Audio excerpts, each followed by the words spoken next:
अस्सलाम वालेकुम viewers, welcome back. जैसा कि आप जानते हैं कि हम किराना स्टोर के हवाले से डिस्कस कर रहे हैं कि उसको किस तरह से आपने मैनेज करना है।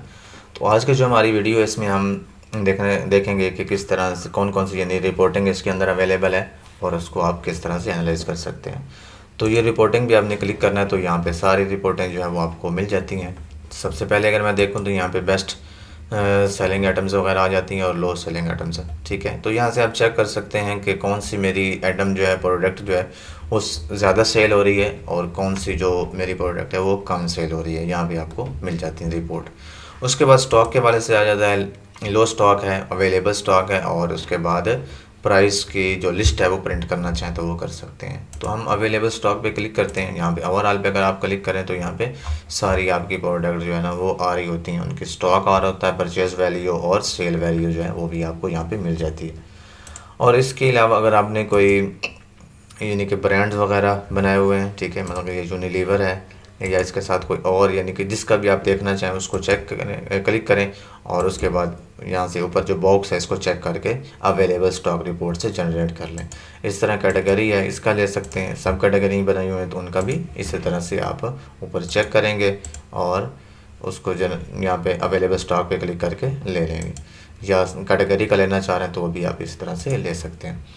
इसके बाद जो है वो आ जाती हैं एक्सपायरी रिपोर्ट्स आ जाती हैं। ठीक है, मसलन कि आपके पास कोई आइटम्स ऐसी हैं जो एक्सपायरी होने वाली है, उनकी आपने एक्सपायरी डाली हुई है तो यहाँ पे आप इसको ओपन करेंगे। यहाँ पे आप डेट सेलेक्ट करेंगे फ्राम टू, डेट सेलेक्ट करने के बाद इस डेट के जो डेट आप सेलेक्ट करेंगे फ्राम और टू में उसके दरमियान में जितनी भी आपकी प्रोडक्ट एक्सपायर होने वाली है वो सारी यहाँ पे आपके पास शो हो जाएंगी। ठीक है, और इसके साथ आ जाता है जी, अगर आपने कोई ओपनिंग स्टॉक डाला हो तो वो यहाँ से आप चेक कर सकते हैं और यहाँ से आप स्टॉक ऑर्डर के हवाले से कोई यानी कि स्टॉक में आप एडजस्टमेंट किया तो वो आपको यहाँ से मिल जाती है।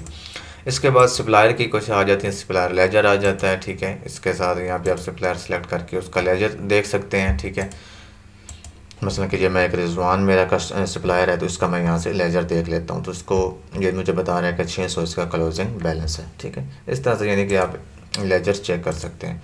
और इसके साथ अगर मैं देखूं तो पेएबल रिपोर्ट आ जाती है और रिसीवेबल रिपोर्ट आ जाती है। इसके बाद जो है परचेज़ रिपोर्ट्स का सेक्शन आ जाता है।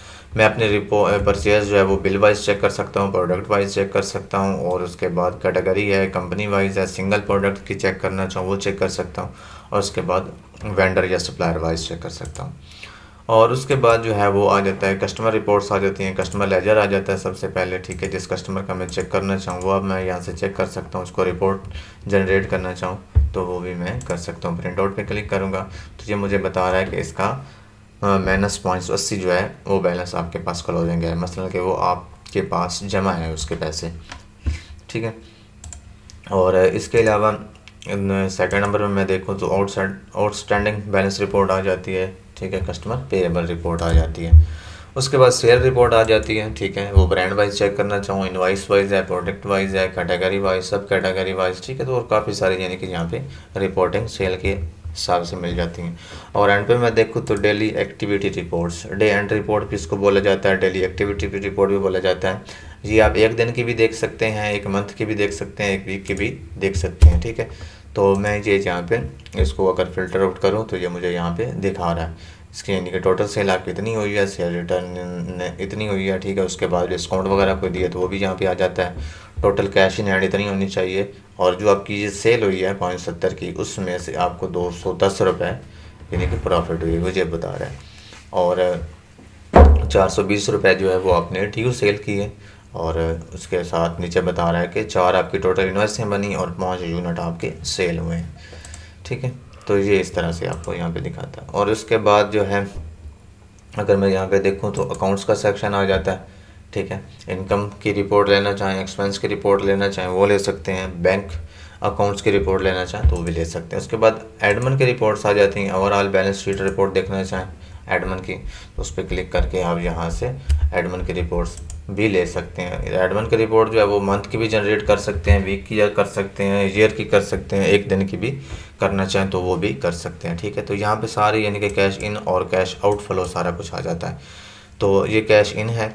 ठीक है। इसमें जितने भी कैश इन होते हैं, मतलब टोटल सेल है, कैश यानी कि टोटल सेल कितनी हुई है, कैश सेल कितनी हुई है, उसके बाद ड्यू कितना रिसीव हुआ है, यानी कि जितनी भी पेमेंट आपको आती है ना वो इस साइड पे आ रही होती है। और उसके बाद जितनी पेमेंट आउट होती है, मतलब परचेज़ करते हैं या परचेज़ की पेमेंट वैसे करते हैं वो है, और कोई यानी कि डी यू परचेज थी उसकी कोई, उसके बाद एक्सपेंस होता है तो उस पर यानी कि ये 15,000 हमने रेंट दिया था वो यहाँ पे एक्सपेंस आ रहा है। ये भी पेमेंट आउट हुई है तो इसलिए से यहाँ पे आ रही है।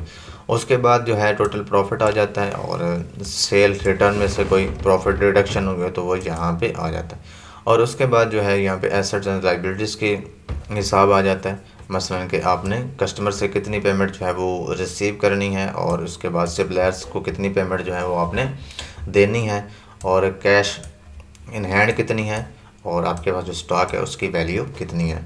और उस इन सब को यानी कि मैनेज करने के बाद आपको यहाँ पे ये सारी हिसाब किताब दिखा देता है।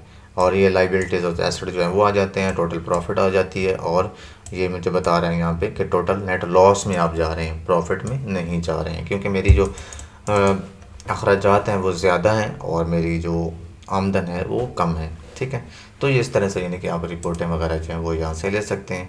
और इसके साथ लॉस एंड प्रॉफिट रिपोर्ट्स आप चेक करना चाहें तो वो कर सकते हैं। प्रोडक्ट वाइज है, ब्रांड वाइज है, कैटेगरी है, सब कैटेगरी है, ठीक है, कस्टमर वाइज है। और उसके बाद अगर मैं जाऊँ डे बुक यहाँ पे, तो ये मुझे डेली कैश बुक आ जाती है, जनरल बुक है, ठीक है, डे बुक है, और बैंक बैलेंस बुक है। तो ये डेली कैश बुक जो है ये चेक कर लेते हैं यहाँ पे। तो यहाँ पे जितनी भी कैश इन और कैश आउट हो रही होती है वो सारी यहाँ पे आपको दिखा रहा होता है। ठीक है, तो ये मुझे यहाँ पे इसको मैं प्रिंट आउट भी कर सकता हूँ, थर्मल पे भी, A4 पे भी। ठीक है, बाकी ये जितनी भी यानी कि रिपोर्टें इनको आप प्रिंट आउट भी कर सकते हैं, PDF में सेव करके शेयर भी कर सकते हैं व्हाट्सएप पे। ठीक है, अगर मैं इस रिपोर्ट को चेक करूँ डेली कैश बुक को, तो यहाँ पे मुझे सबसे पहले दिखा रहा है before date cash in hand, यानी कि आज से पहले मेरे पास इतनी कैश इन हैंड थी और आज के दिन मेरे पास इतनी कैश इन हैंड हुई, यानी कि माइनस में आज मैं जा रहा हूँ। मैंने आज एक रेंट दिया है तो जिसकी वजह से मेरा ये कैश इन हैंड जो है वो माइनस में जा रहा है। और उसके बाद आज टोटल कैश इन हैंड मेरे पास इतनी होनी चाहिए, ये आज की है और ये टोटल है। मैंने के आज के पहले वाली जो यानी कि मेरे पास कैश इन हैंड थी उसमें से ये मेरे पास अब बच रहे हैं पेमेंट। ठीक है, इसको मैं 3 इंच और A4 दोनों के ऊपर प्रिंट कर सकता हूँ। तो ये रिपोर्टिंग के हवाले से थी, तकरीबन 60+ रिपोर्टें जो हैं वो बन रही हैं। ठीक है, तो मिलते हैं नेक्स्ट किसी, आज के लिए इतना ही।